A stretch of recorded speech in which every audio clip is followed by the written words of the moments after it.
You're listening to the Fantasy Alarm MLB DFS podcast with hosts John Impemba and James Grande. What is going on, FA Nation? John Impemba here with James Grande. Welcome into the Better Baseball MLB DFS live stream here. We are breaking down today's Monday main slate over on DraftKings and FanDuel. 9 games on the main slate here today. James, you did the playbook. It's been an interesting day. We've had a couple of starters scratched since recording from this morning. We had the DraftKings lineup change a little bit out there as well. We're still watching the MLB trade deadline. We saw Aaron Savale traded earlier this afternoon. Not that he was on the slate today, but deals will be happening over the next 36 hours, we'll say.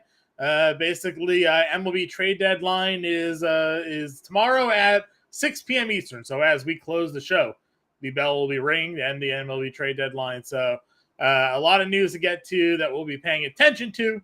But for at least for now, we got 9 games on the slate tonight. Yeah, an interesting 9 games. As you mentioned, couple starters scratched. Could be more based on who and who isn't traded.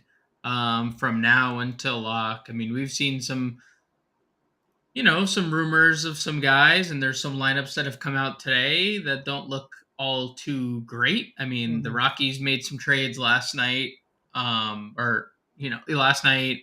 They get Brendan Rodgers back today. He's back in the lineup, but he's only going to add so much to that lineup. The Nationals are 2 people that are a team that's looking to trade a bunch of people. Their lineup kind of looks tonight. So there's a lot of interesting things going around Major League Baseball this evening, and I'm ready to get into it. Yeah, 100%. Before we do that, though, let's talk a little bit about real-time fantasy sports here, James. Shout out to rtsports.com. Go to rtsports.com/alarm. Promo code ALARM23. New users will get a 100% deposit match up to $200 when they use promo code ALARM23 there.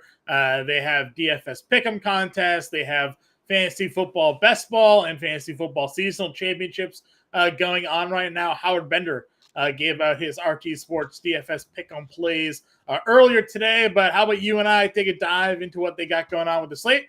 And we'll break it down right now.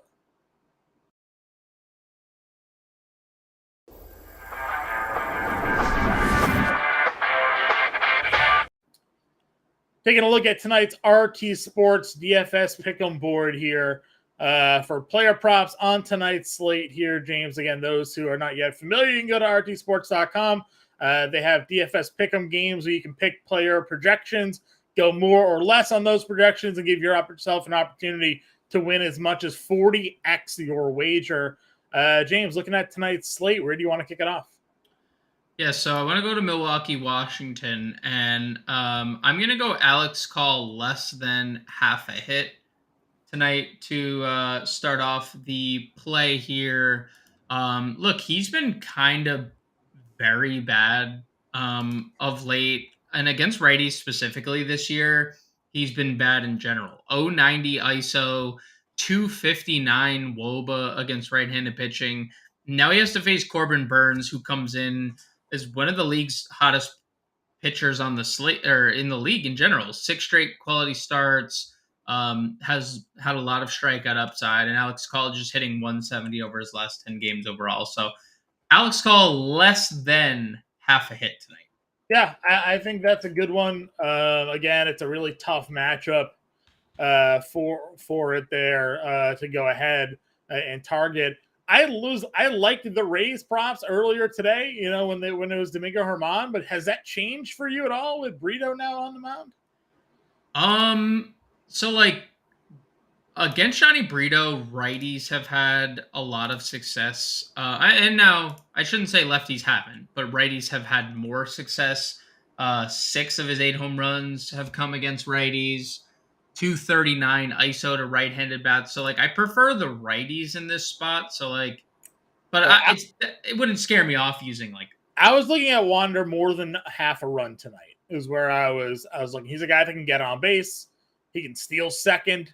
I like Tampa Bay here in Yankee Stadium in this spot, so I was looking at Wander more than half a run tonight. Yeah, I don't dislike it. He's just been really bad.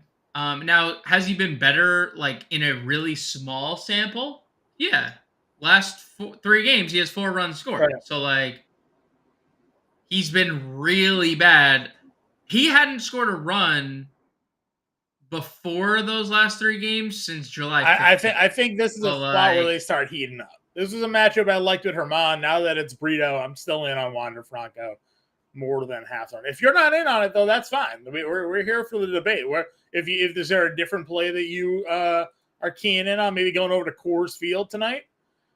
No, I'm not against it. I'm just saying like I'm just offering like there is light at the end of the tunnel recently. Like 4 runs his last 3 games. He has definitely been more Wander than he had been.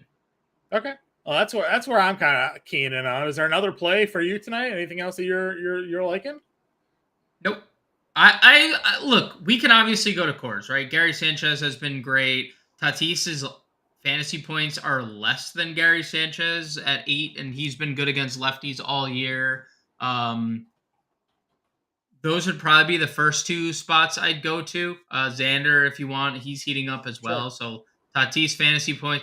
You don't often see this over here on Real Time Fantasy Sports. Tatis 2.5. See, this is where I think we talk about sometimes there's something you could take advantage of.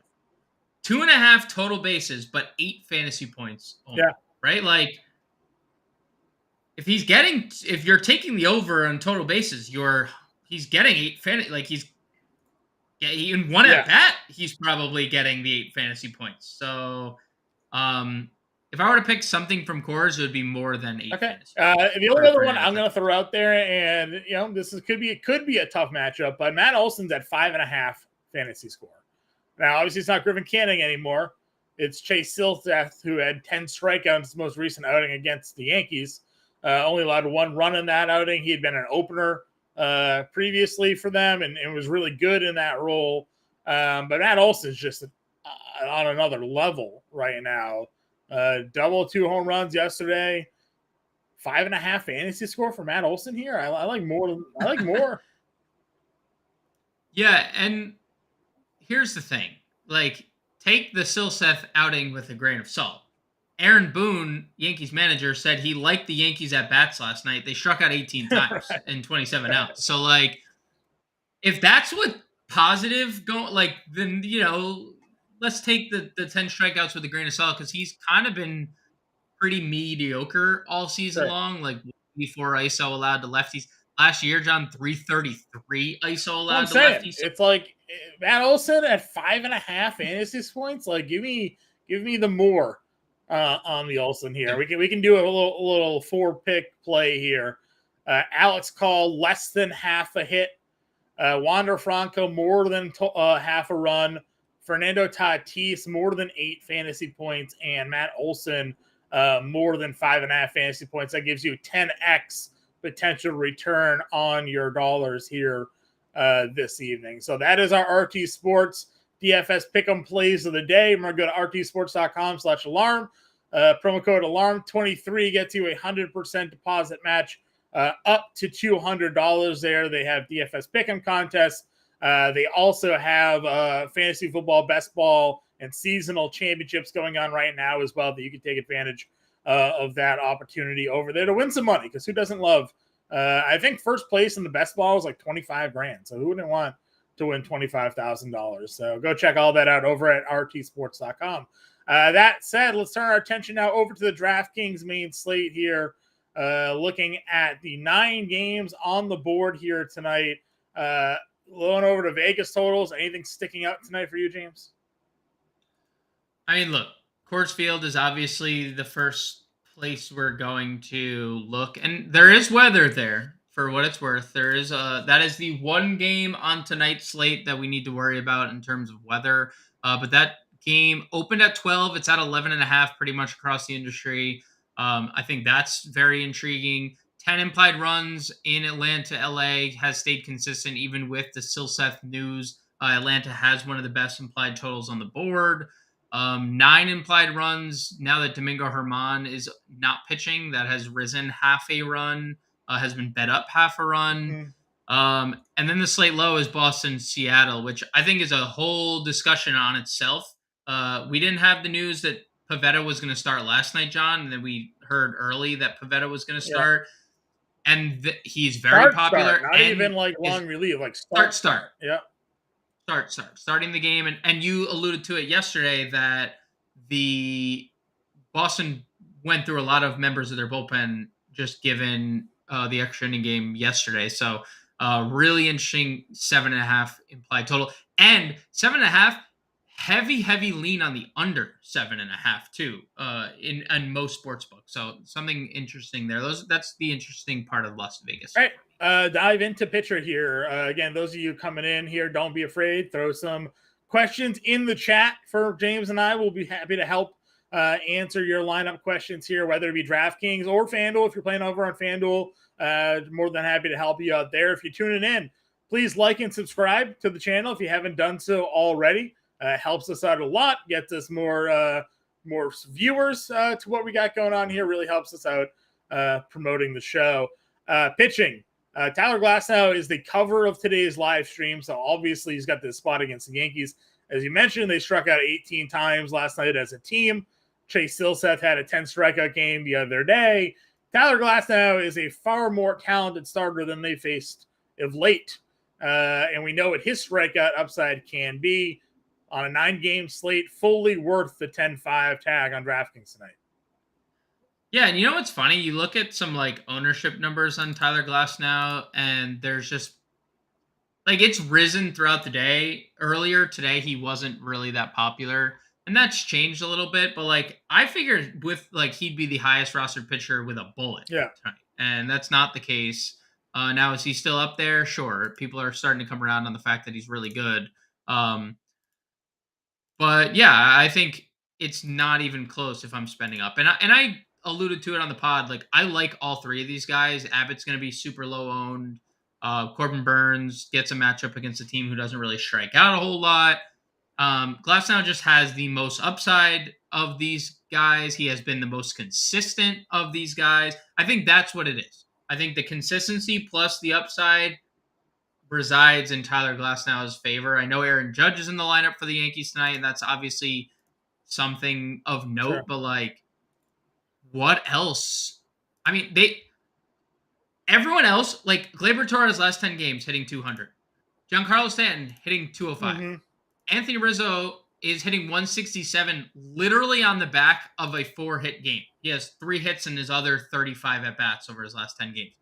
DJ LeMahieu is hitting 260. That's the only other guy in the top half of this Yankees lineup hitting above 260. It's Tyler Glasnow, and then it's the field for me. So he is far and away the top dog here. We are getting some more breaking news here. The Giants are starting Jacob Junis tonight over Cobb. Cobb will be starting on Tuesday. So Junis either opening or re-entering the rotation here for the Giants this evening. I know he was a starter at one point. I don't know if he's just been relieving or what. It looks like he's only been throwing a couple of innings at a time here. So could see the Giants go the opener long reliever route tonight. Alex Cobb, though, no longer on the mound. He had that matchup against Arizona, who we were obviously a little bit interested in here tonight. Changes some things now on the slate in terms of the matchups here. And that's going to be the ebb and flow here. A lot of oddities when it comes to guys who could or could not be part of deals. Not saying that's the case with Alex Cobb or Herman or Canning, but weird that we'd have 3 pitchers get scratched on a start on a slate already here this close to the deadline. So I know, James, you were on the playbook today. Was there any Alex Cobb liking on the book today, or were you more in on the Arizona side? I am indifferent about Alex Cobb is really hard to project because he's a ground ball pitcher who, is good and then really bad. Now He's really good or really now he's not bad. starting tonight, so we don't even have to worry about it. Right? No, I know. So like I wasn't necessarily there was no like I was like very mild interest on both sides. The field was getting to Alex Cobb. He's one of the top 5 highest rostered pitchers of the day. But like he doesn't give up home runs either. He's given up 8 home runs in 19 starts. The Junis thing is interesting. The Giants do have a good bullpen, but as you mentioned, they also were involved in that Boston game yesterday. So they also do have a taxed bullpen. So maybe they do extend Junis a little bit here. He's been used as a traditional starter every year of his career until this year. So, this does possibly put Arizona into our crosshairs a little bit more. But they've also kind of hit a little wall offensively. So, didn't have a lot of interest in either. This does make me a little more interested in Arizona, if anything. So we were up at the top, just kind of recapping briefly for those tuning in here now. We like Glasnow and Burns. You're obviously a little bit more of an Abbott guy than I've been, which has been more right for you than it's been right for me being against him. I like Charlie Morton, talking about it on the stream last night. I know you're you like him, but the strikeouts haven't been there. This could present a strikeout ceiling game for him, given the way the Angels have hit lately. But when we discussed on the stream this morning, there wasn't a lot of value. We touched on a little bit of Nick Pivetta here, but does Nick Pivetta now become your primary value pitcher tonight? Dude, we're living in a world in the year 2023 that Nick Pivetta, with 18 games or 18 teams in action, is your highest projected owned pitcher. Is he? There it is, $6,600 on DraftKings. So. Oh, what a headache! And I wrote him up today. I'm not better than the field. I'm not better than anyone playing Nick Pivetta, obviously, but it is worth mentioning. He has not been very good going into this this recent stretch that he's been good. He has not been good for a couple of years, plural, not singular, plural. And he's a back end starter, right? He's a back end starter. And he's just in a very good rhythm. But it's obviously concerning because Seattle's offense has ticked up recently in July, and in the last couple weeks they've been better. And it's obviously concerning that he's not he's now going from where he was comfortable or seemingly comfortable as a bulk reliever to back into a starter where he struggled. Yeah. So I like it. I'm playing him in the 3 max. I still think there is something to be said for JP France, who's 29% less rostered than Nick Pivetta tonight, as a pivot away from Nick Pivetta. I like Pivetta, and I'm getting to Pivetta, but I think that there are merits to pivot off of him, just given what we know about Nick Pivetta as a starter pretty much his entire career. Yeah. Which has been subpar. Yeah, I agree with you. My worry here is the change in role. He's been so good as this opener that now you take him out of that spot where, Bernardino was running through the first 6 hitters on the lineup, and then Pivetta's coming in facing the second half of the lineup, easing his way into this thing for 2 innings, and then, has to deal with really one turn through through these top guys here to kind of get himself into where he's been with those 4 or 5 innings. It could be a little bit tougher, but this is a guy that in relief essentially had a 40 fantasy point game, right? Against Oakland, didn't start that game, but came in after the second inning and threw a no-hitter. So, yeah, interesting to see. What other starters are you getting to, or is that about it? I am getting to, and you asked me about Charlie Morton on the podcast this morning. I was a little less bullish than I've been throughout the day. That strikeout rate is interesting. The Angels are striking out a boatload 28% of the time this month.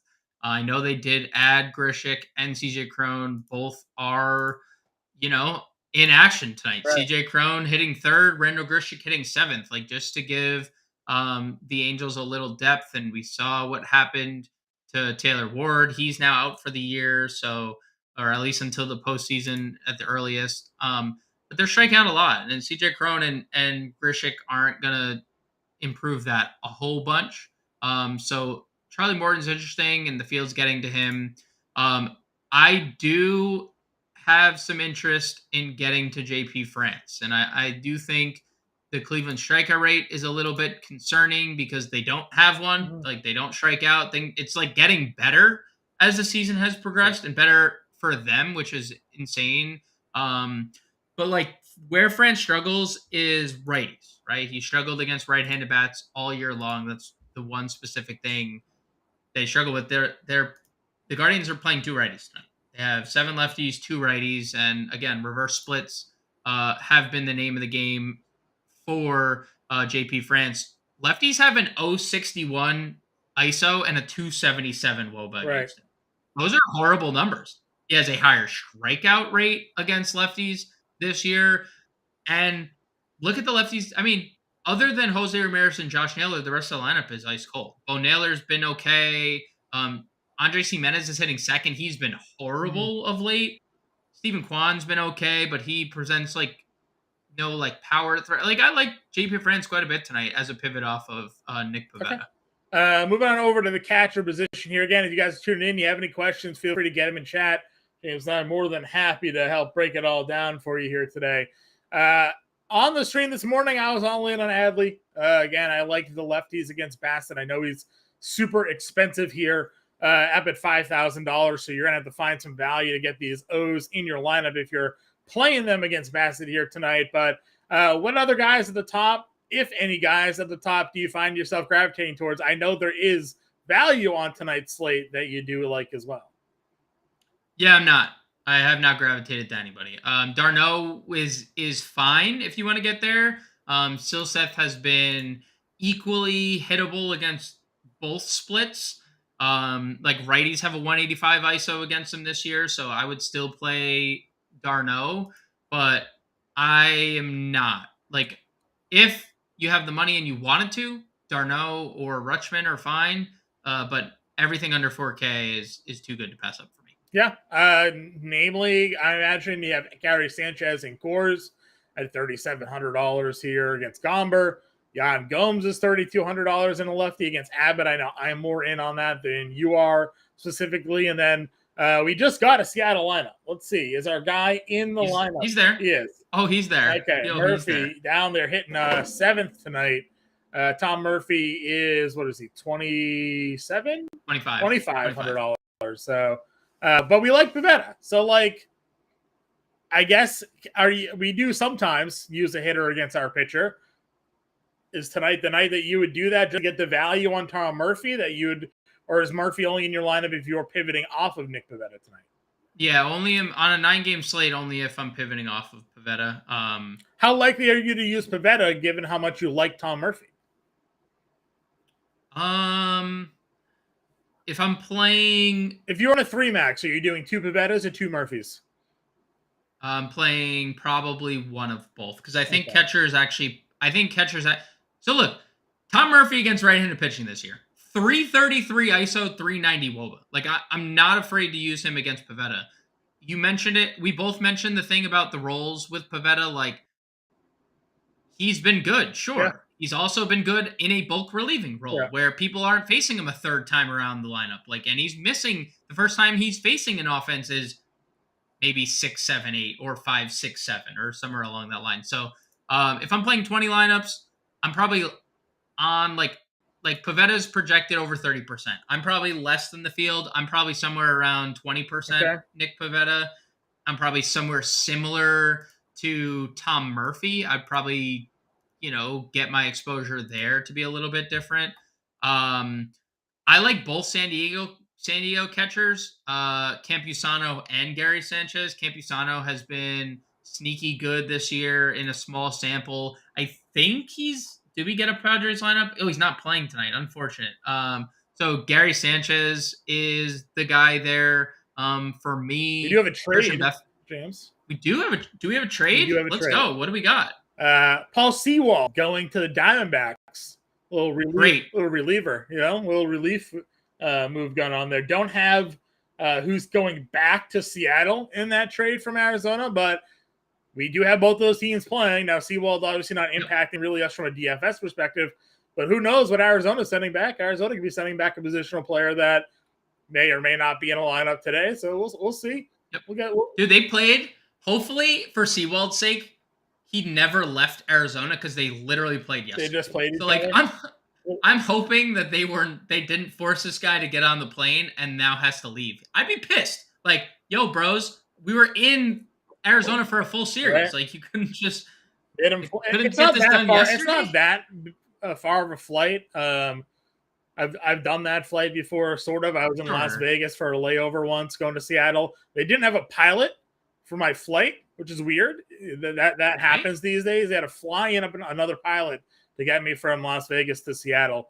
So yeah, going Arizona to Seattle, a little bit longer of a flight path for him there. But yeah, I'll let you know what the Arizona Diamondbacks are sending back for Paul Sewald here. But we're going to be breaking trade news the next 2 nights. I feel it. We're going to have some big names coming across this stream while we're live. So anyway, sorry to sidetrack everybody about a little reliever talk as we were discussing the catcher position here.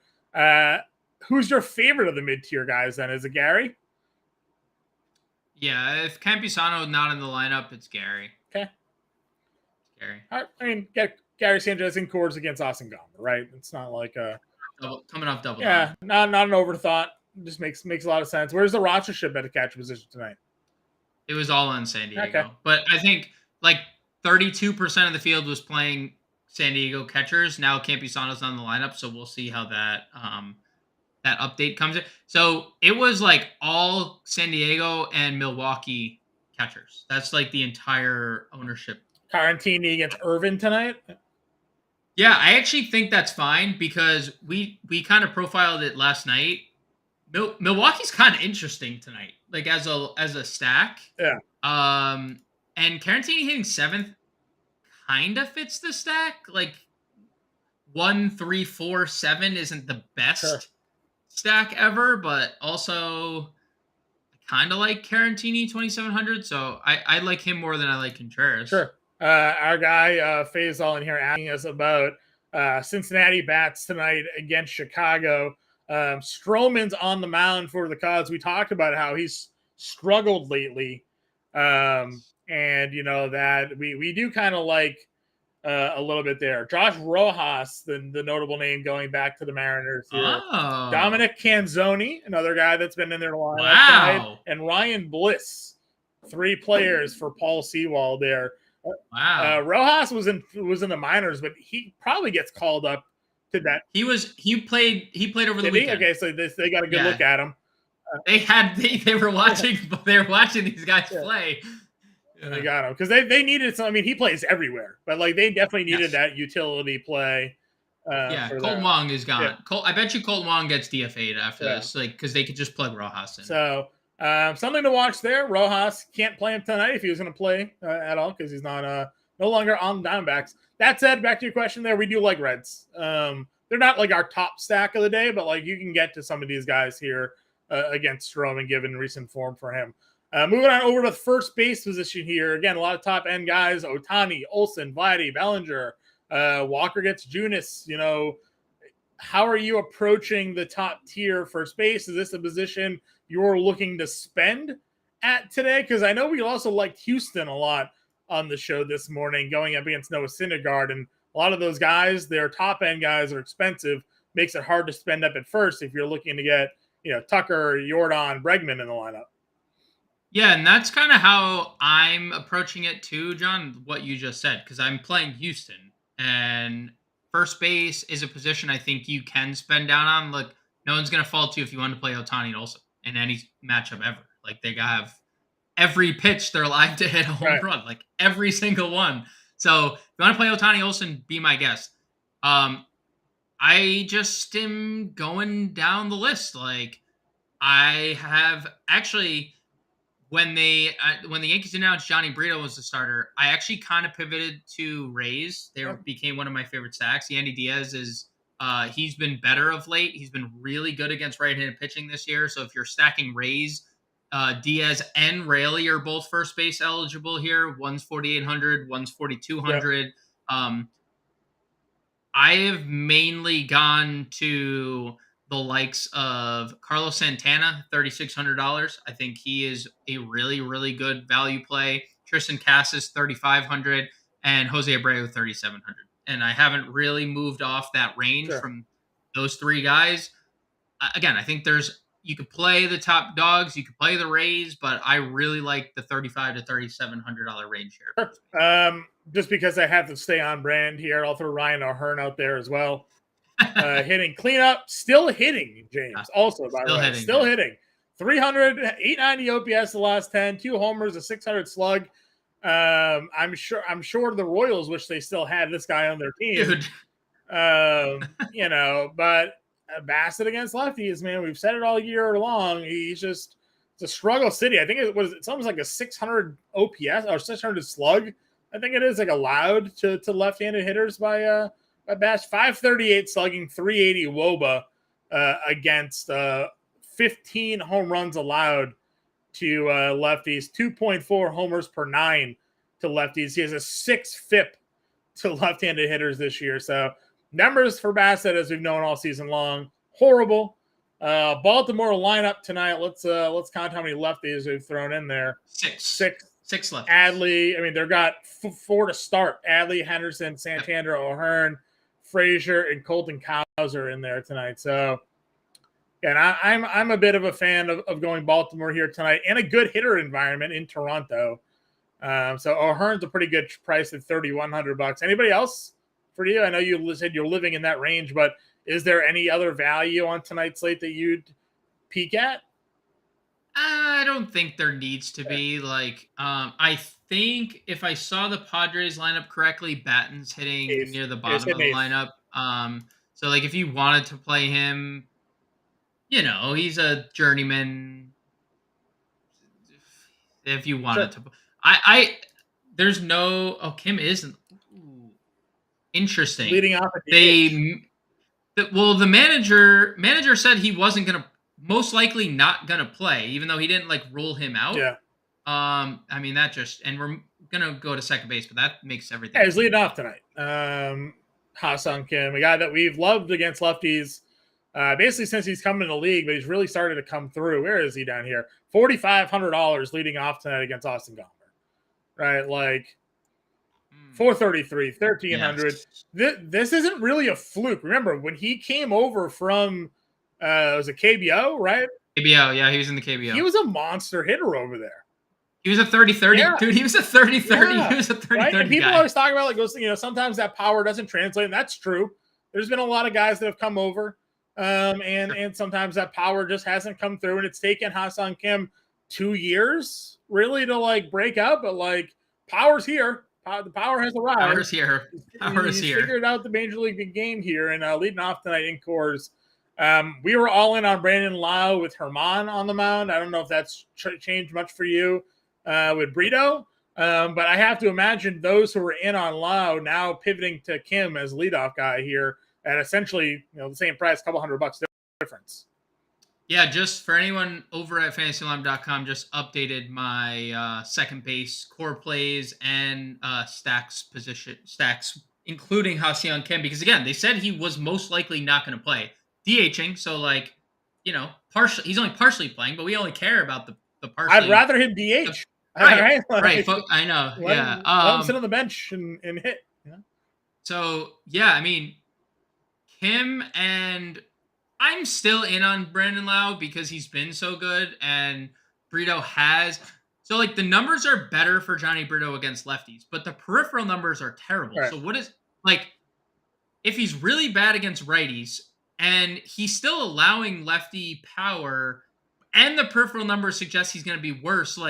That's scary for when he pitches really bad to both sides. The Rays are going to score 20 runs at Yankee Stadium tonight. So I like Lau. I like Kim. And if you're spending all the way up, definitely Jose Altuve as well, 5,600. Altuve could get 2-3 stolen bases tonight. He hasn't been running a ton this year. He's been hurt a lot, 5 stolen bases in 36 games, but as we've profiled a lot this year, Noah Syndergaard is allowing the most stolen bases per innings pitched, basically for his career. So the man does not hold anybody on. So if you're looking to spend up, it's got to be Altuve. It's super tough to get all these Houston guys in your lineup tonight, but really great mid-tier options. Value tier, not a lot that I'm looking at. Brendan Rodgers is making his season debut. He's hitting 5th at $2,400. If you're not in on Lugo, Rodgers is another guy that's kind of always hit lefty as well, but who knows at this point what he's got to give. And I actually like Lugo. We didn't talk about him at the pitcher, but I talked about him this morning. I don't mind going Lugo here today against Colorado. I think he's been a pretty good pitcher. So if you want to go there, I think you can as a contrarian play today, but there's not a lot else here. Adam Frazier hitting 6 at 3,200 if you want to ride the lefties against Bassett. Yeah, the Lugo thing is all dependent on the weather. Because, Sure. if there's going to be concerns and if, it's always like the what if I play this game that starts 2 hours after lineup block, right? It's like, well, I'm stacked. And again, we're talking Padres offense like it's not going to matter. It might matter. The game might rain out, right? And so, I agree on the Lugo front, especially after the trade. We did the podcast, and then immediately following the podcast, They traded Cron, got infinitely worse. Infinitely worse, right after the pod. And I do like Rodgers as my value second baseman. The field likes Rodgers as our value second baseman, and you're right. He has hit lefties significantly better throughout his career. He was also very just mediocre in his rehab assignment. He's also just a very mediocre baseball player. So I think he's mildly good. And he's going to continue to get the buff that is Coors that's Field. what it is, right? Yeah, well, you know what? As long as he's there, he's going to keep getting that buff. So I'm okay getting to Rodgers.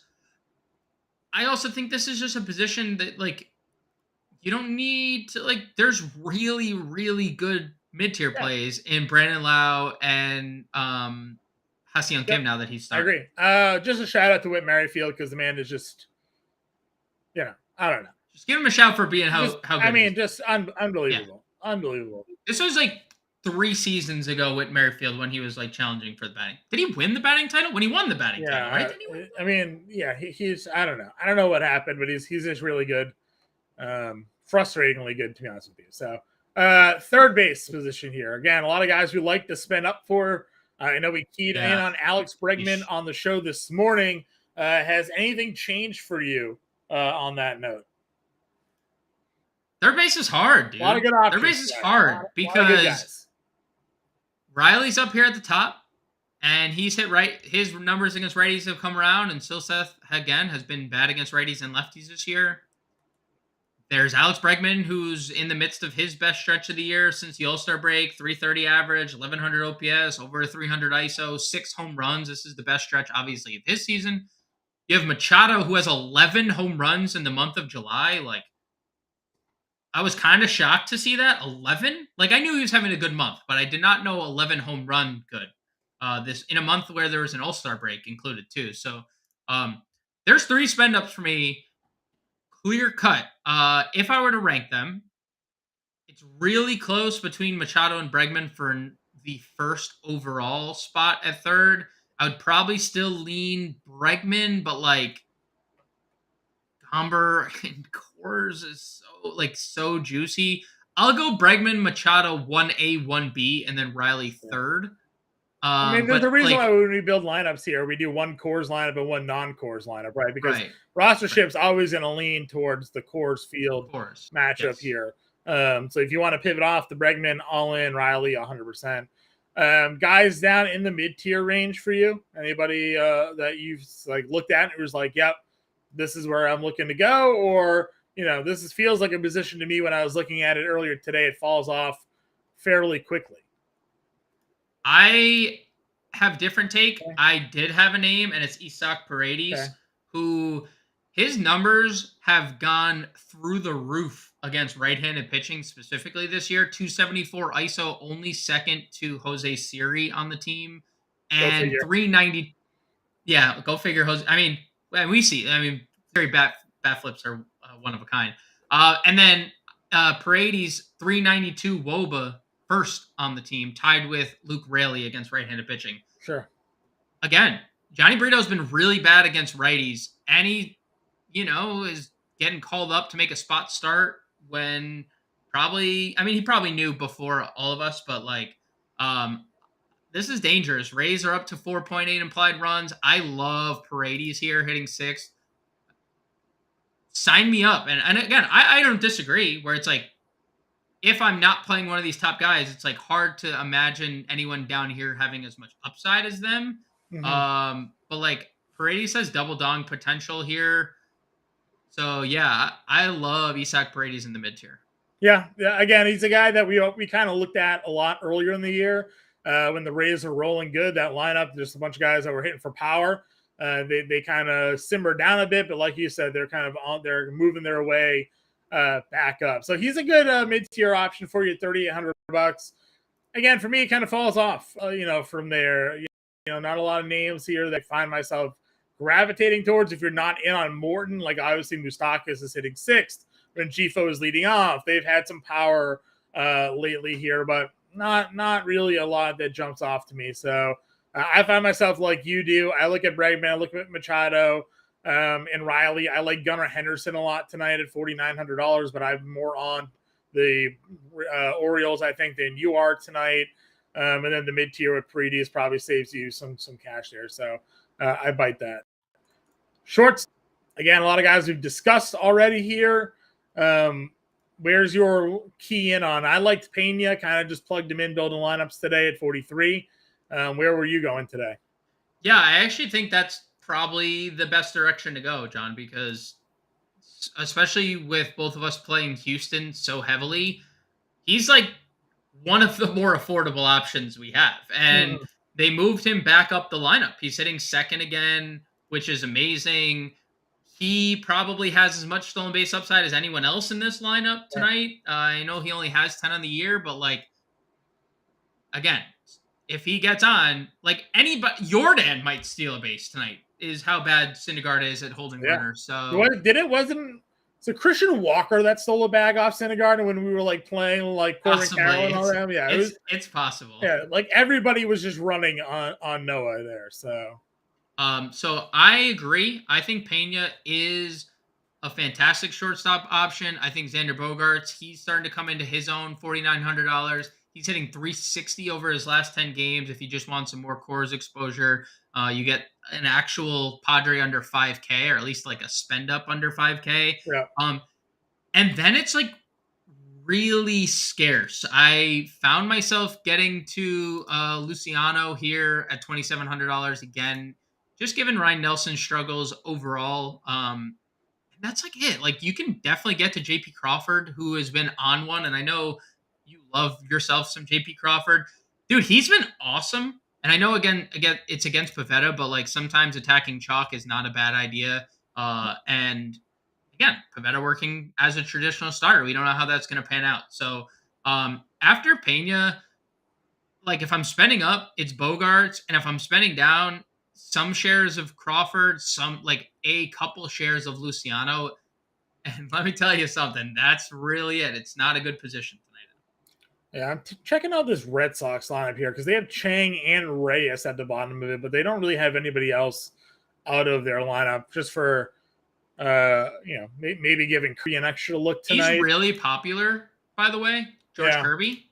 He's checking in, and I was going to ask you about it. I don't know what to make of it because he's It's a very easy-ish bottom. I mean, like we like Connor Wong, but he's not Pudge Rodriguez out there with the bat. Reyes and Chang at the end of their lineup spins back around to Duran, Turner, Yoshida, Devers. Verdugo's been awful, and Verdugo's been awful. And they're looking to trade him. So like, who knows where his headspace is? So Kirby could be interesting here tonight. The Red Sox offense really did nothing the last 2 games there in San Francisco. Justin Turner came through twice in some heroics to tie games, but that was about it. So something to watch, maybe Kirby flying under the radar tonight. Or you said not flying under the radar. People are like, right? He's very popular. Yeah, probably because that Red Sox lineup looks like trash. So something to pay attention to there. Let's see. Where else who does anybody else around here that I could look at? Probably it. Anybody else for you? No. Okay. Outfield spot. How are you attacking these very expensive outfielders? Oh boy. I mean, Acuna's obviously an elite play. I liked him a whole bunch when it was Griffin Canning because Griffin Canning had struggled so mightily against righties. Still Seth, still bad against righties as I've mentioned throughout, but not as bad as Canning. So you can definitely get to him. You can definitely get to Otani. Everyone's going to play Tatis. You know, he's been pretty bad of late, but he hits lefties extremely well. So everyone's getting to Tatis. You can obviously play Judge as a one-off if you're not playing Glasnow. You could play Soto because he's been really good, and Gomber's been awful against lefties this year. So if you wanted to play Soto, I actually think that would be a contrarian spend up to your like Tatis. Soto's been better anyway. Mm-hmm. But Jordan 59, Kyle Tucker 57 are probably my top two names. I think it's interesting that Houston's batting Alvarez fifth these days. Like I know that's what they used to do with Kyle Tucker, Mm-hmm. like with Tucker hitting like sixth or seventh for like the first 4 years of his career. I'm gonna get to the Houston guys more than probably anyone else at this price range. Yeah, I mean that's where I'm. I mean we just been keying in on the spot all the time. The clear pivot off of course field for us tonight. And again, course has the weather issue, so if people are gonna bite in on that one and it doesn't work out, we could have some decent ownership on our side there. So I do like both of those plays here. Again, I also like looking at Baltimore bats, as I've mentioned, Santander hitting third, gonna hit from the left side against Chris Bassett there. Like Michael Harris hitting ninth in the wraparound stack. You guys not a 9 hitter, man. He is super talented at defending NL Rookie of the Year at $4,300. You've mentioned the Cincinnati outfielders tonight as well as some guys you're looking at. You have both Fraley and Friedel here in the low 4Ks. Anybody else in this 4K range for you? I've actually I'm gonna walk back my Cincinnati interest from the pod this morning. Okay. Stroman has struggled more against righties in the last during this stretch of where he's kind of been bad. He has given up nothing to lefties and everything to righties. So if I were to play Reds, it'd probably be limited guys like McLean or Spencer Steer, maybe some CES, but I don't love the Reds outfield to that question we got from Faisal earlier. Yeah. Um, so I'm actually probably gonna walk that back. If I were to play, we didn't mention Christian Yelich either. 53. I love Christian Yelich. And love where he's at and been at for 3 months now. So just to circle back there in this tier, Luke Raley for me, I mentioned already, but 4,200. That's somewhere I'd get. I'd get to some giants like Jock Peterson, 4K against Ryan Nelson, Sal Frelick, $3,800. Conforto, Siri. There's a lot of interesting plays right here, but the Reds are probably behind most homes. Yeah, that's fine. Going under 4K range. We have guys against Washington. We didn't mention Yelich at top, but Yelich is up there. Frelick, $3,800 hitting fourth here tonight. Someone that I know that we've had some recent interest in. Yeah, I agree. Anybody else down below? If we're going all the way down, Jake Myers, 2,800. He's in the lineup against Syndergaard tonight. He's been pretty good lately. I wish it was Chas McCormick, but it's not. I know. But that's really it. Okay, yeah, like I said, some slates there's better value on it. We were hopeful with these lineups coming out, we'd find some bigger plays. There aren't terrible guys down here, but there's not obvious difference makers like they've been in the past. So we got about 10 minutes left on the show. Anybody got questions? Feel free to throw them in chat. James and I happy to help you guys out here tonight. Why don't we get into our Grande's Gems and Impemba Imprints plays of the day, and let me got going on here for you. Top stack, I'm gonna go with Houston. My contrarian stack, I'm going to go with Tampa Bay. My home run call, I'm going to go with Isaac Paredes at third base okay. Against Johnny Brito in Yankee Stadium. Value play of the night, I'm going to go with Carlos Santana over at first base. Really like that hitting third. And star of the night, I will go with Jordan Alvarez, cover of tonight's play. Okay. For me, my home run call here, I'm going to go with Santander. I think he takes Bassett deep here tonight. My contrarian stack will be the O's going up against Bassett tonight. I just really am on Baltimore. Top stack going Houston. And my contrarian or my value play will be Ryan O'Hearn down there at $3,100. So I'm in on the O's here tonight. We both agree on Houston. We both do like the Coors Field stack there as well. What was your contrarian stack that you had? Tampa Bay. I like that one too. Good call there. All right, let's build some lineups here. We got time? We want to build one Coors, one non-Coors? Yep. All right, what do you want to start with? Let's do Coors, get that out of the way, and then where are we going with pitching? Probably Pavetta, Glasnow. Okay. Yeah. Who's your key plugs here? Tatis, Kim, and Machado. Tatis, Kim, Machado, and Gary. Gary provides some value. All right, we got 3,100. I guess we can throw some O's then here. O'Hearn. Other value outfielders down in the 3K range here.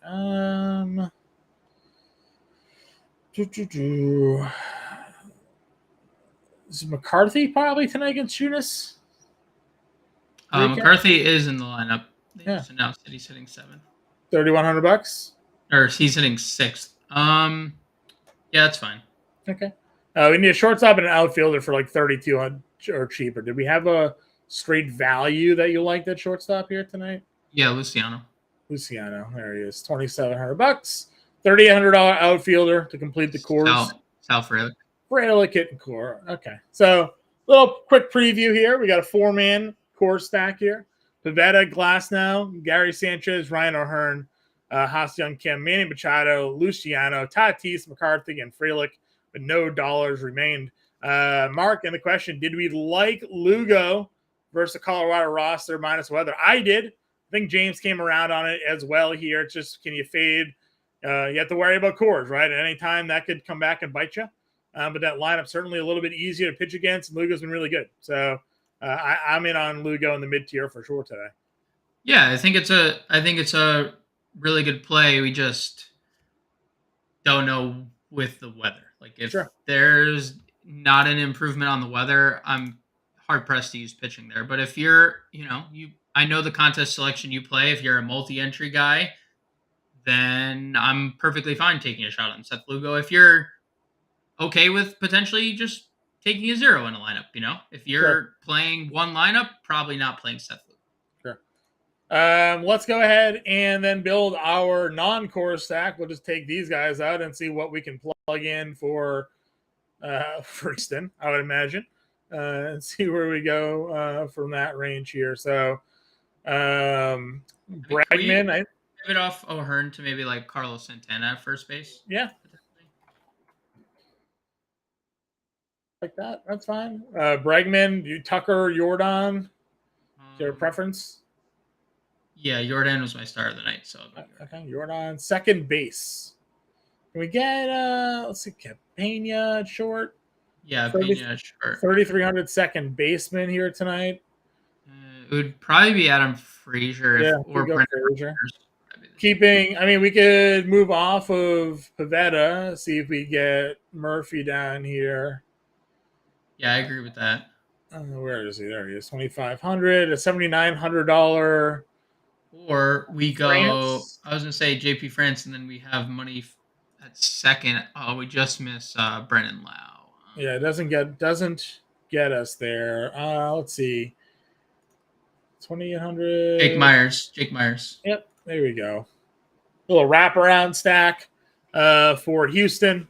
Again, 4-man stacking. We have France, Glasnow, Murphy, Santana as a one-off, Lau, Bregman, Pena, Jordan, Myers, and Frelick. A little 2-man Milwaukee piece there. I like that going up against Jake Irvin here tonight. So that's a look at tonight's DraftKings main slate. We have example lineups for non-cores and with cores. James did the playbook. If you're not yet a Fantasy Alarm member, go sign up today. fantasyalarm.com/all-pro. Get access to all of our premium content, both seasonal and DFS. Get access to our fantasy football draft guide. It comes with a 7-day free trial. So go ahead, take advantage of what we got going on over there at Fantasy Alarm today. We'll be in the premium Discord channel as well. Get access to that if you sign up for an all-pro subscription.